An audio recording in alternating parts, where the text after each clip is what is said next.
បាយណាស់សំឡេងភ្លេងរាំវង់ឮច្បាស់គ្រប់ផ្ទះតែបងនៅឆ្ងាយមិនបានមកជុំគ្នា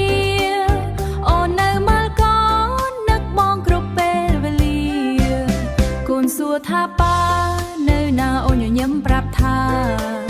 ប៉ាធ្វើការឆ្ងាយដើម្បីគ្រួសា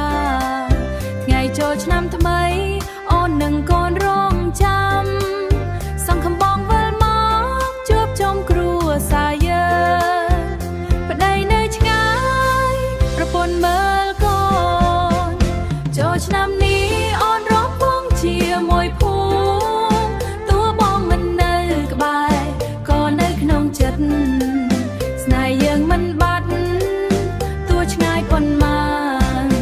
រំវងជុំគ្នាសើចសប្បាយគ្រប់គ្នា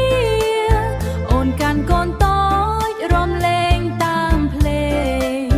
សង្ឃឹមឆ្នាំក្រោយបងបានត្រឡប់គ្រួសារយើងរំវងជុំគ្នាសប្បាយភ្លេងឮក្នុងភូមិបេះដូងអូននឹកបង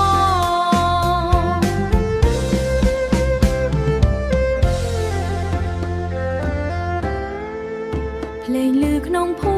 មិបេះដូងអូននឹកបងកូនតូចញញឹមរងចាំប៉ាវិលមកប្តីនៅឆ្ងាយប្រពន្ធមើ